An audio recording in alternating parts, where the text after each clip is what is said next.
le he dicho, está con nosotros Santiago Aguirre, él es director del Centro de Derechos Humanos Miguel Agustín Pro Juárez. Santiago, buenas tardes. Hola, ¿qué tal, Julio? Buenas tardes también al auditorio. Santiago, pues este día nos toca hablar de acuerdos. Acabamos de hablar del acuerdo publicado anoche referente a temas de construcción de obras de infraestructura, pero ese es otro asunto. Vamos a hablar ahora de otro acuerdo presidencial que ha generado que haya una solicitud ante la Corte que debe resolverse mañana respecto a este punto. ¿De qué se trata y en qué fase vamos, Santiago Aguirre, por favor? Claro que sí, Julio. Mira, se trata del acuerdo mediante el cual el presidente de la República, como titular del Poder Ejecutivo, dispuso en mayo de 2020 de la Fuerza Armada Permanente, que según la Constitución la componen el Ejército, la Marina y la Fuerza Aérea, para la realización de tareas de seguridad pública hasta el 2024, mientras que la Guardia Nacional se desarrolla y se establece con las características que se fijaron cuando se creó. El antecedente de este acuerdo, Julio, es la reforma constitucional por la que se creó la Guardia Nacional. Cuando se creó la Guardia Nacional, en un artículo transitorio, el Senado estableció que el presidente podía disponer de la Fuerza Armada Permanente en tanto la Guardia Nacional se desarrollaba y se establecía.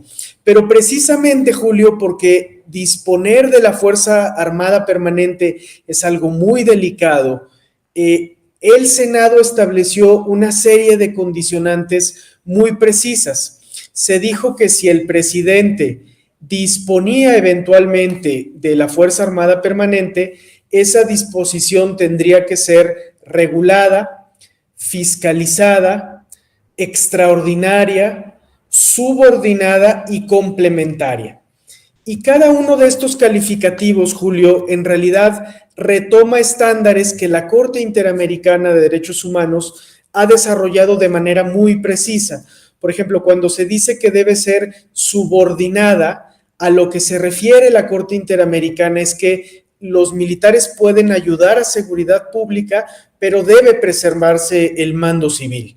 Igualmente, cuando se habla de que debe ser fiscalizada, a lo que se alude es que a órganos externos de supervisión de naturaleza civil monitoreen estos despliegues militares.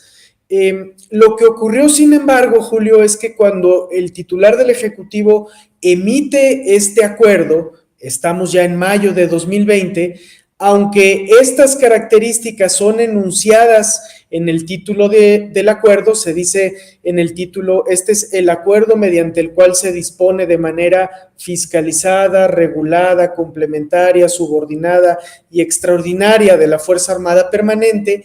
Ya en el cuerpo del acuerdo, pues no se desarrollan esas características. Es un acuerdo sumamente escueto, son 5 artículos y 2 transitorios, mediante el cual en realidad se dispone de toda la Fuerza Armada Permanente sin cumplir con estos criterios específicos. Justo por ello, la presidenta de la mesa directiva de la Cámara de Diputados planteó controversia constitucional y eso es lo que está anunciado que tendría que discutirse a partir de mañana en la Suprema Corte de Justicia, Julio.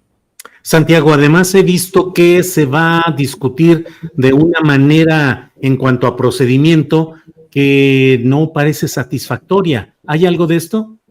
Así es, Julio. Ha llamado la atención que lo que está anunciado es que la discusión se hará en la primera sala y no en el pleno de la Suprema Corte de Justicia de la Nación. Esto es legal, no contraviene ninguna norma, pero sí contradice cierta práctica establecida, Julio, en la cual los asuntos de la mayor trascendencia terminan eventualmente siendo conocidos en el pleno y no en la sala.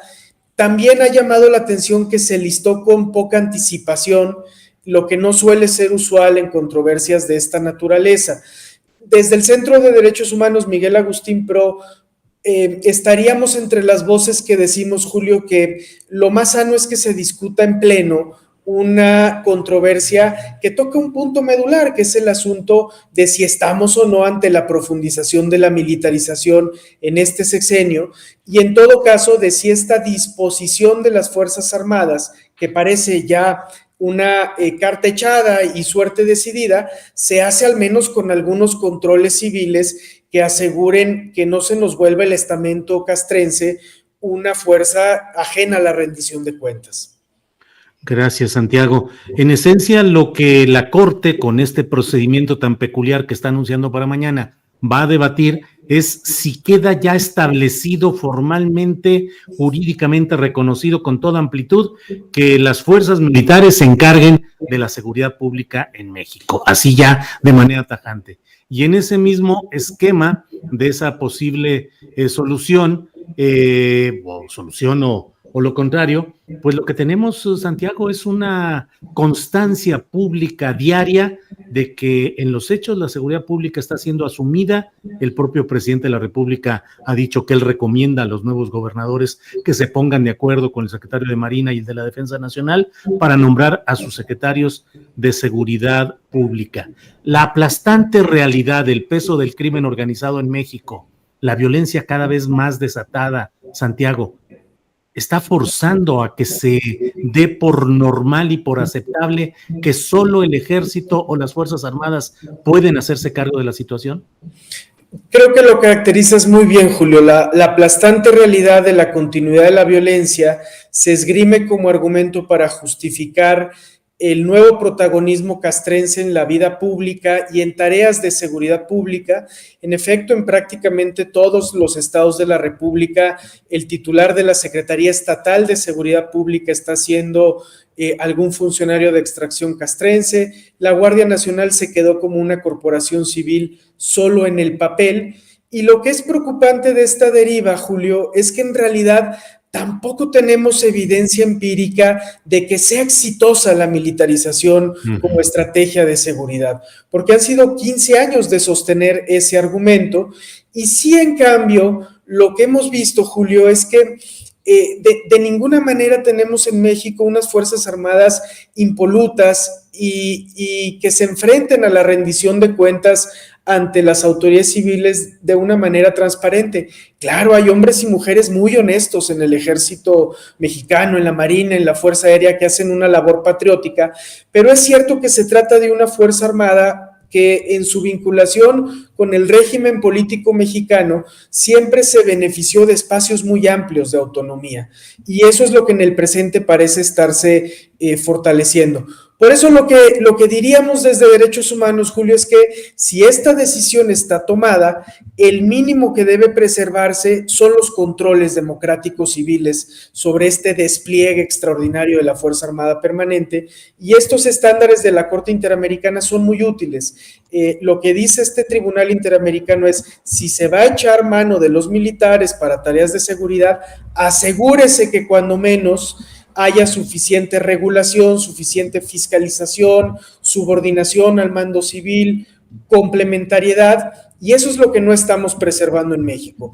Y si no lo preservamos, Julio, lo que se ha anunciado de, digamos, cerrar el sexenio con una reforma adicional en 2023 que entregue ya por entero la Guardia Nacional a la Sedena, pues generaría un punto de no retorno que nos implicaría cancelar a perpetuidad la posibilidad de tener una policía civil en México que sirva y unas Fuerzas Armadas que sirvan para lo que deben servir, que es lo que la Constitución mandata.